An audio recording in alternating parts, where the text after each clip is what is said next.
বিপুল উৎসাহ উদ্দীপনায় ধর্মীয় ভাব বাণিজ্যের মধ্য দিয়ে বিশ্বের অন্যান্য দেশের মতো মধ্যপ্রাচ্যের দ্বীপরাষ্ট্র বাহরাইনেও অনুষ্ঠিত হলো পবিত্র ঈদুল আজহা। আমি এখন অবস্থান করছি বাহরাইনের জাতীয় ঈদগাহ ময়দানে। এখানে বাংলাদেশ, ভারত, মিশর, অন্যান্য দেশের প্রবাসীদের সাথে বিপুল সংখ্যক বাংলাদেশি প্রবাসী এখানে ধর্মপ্রাণ মুসল্লি অংশগ্রহণ করছে নামাজে। সকালে ভোরের সূর্য আলো ফোটার আগে এখানে হাজারো হাজারো ধর্মপ্রাণ মুসল্লি জমায়েত হয়েছে নামাজ অংশগ্রহণ করার জন্য। পাশাপাশি পুরুষদের পাশাপাশি এবং মহিলারাও এখানে নামাজে অংশগ্রহণ করতে দেখা যাচ্ছে।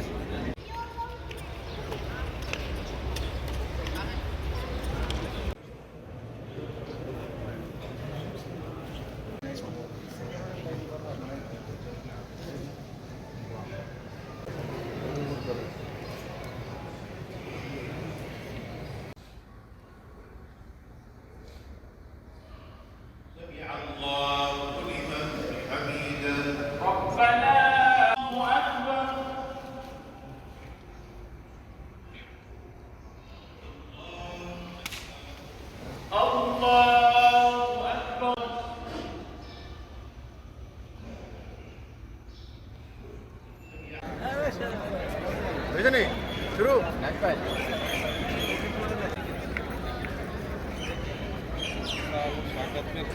সবাইকে ঈদুল আজহার শুভেচ্ছা।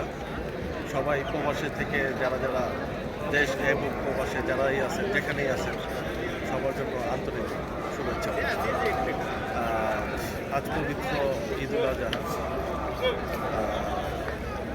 সবাইকে ঈদুল আজহার দেশ প্রবাস থেকে আমাদের অন্তঃস্থল থেকে শুভেচ্ছা জ্ঞাপন করছি। ঈদ মুবারক। সবার স্বপ্ন যাবে বাড়ি আমার, এই কথাটা সবাই জানেন, ভাইরাল।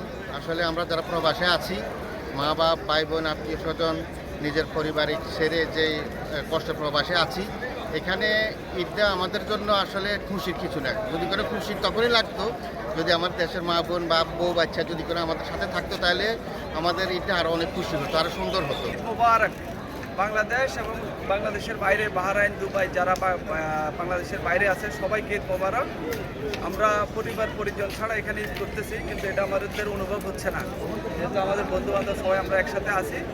আমরা খুব আনন্দের সহিত নামাজ আদায় করলাম এবং এই প্রতিকূল পরিস্থিতির মধ্যে বাহরাইন সরকার যে আয়োজন করছে ঈদের নামাজের, আমরা বাহরাইনের কেন্দ্রীয় মসজিদে নামাজ পড়তে আসছি। এখানে অনেক বিভিন্ন দেশের মানুষজন আসছে, তো খুব আনন্দঘন পরিবেশ।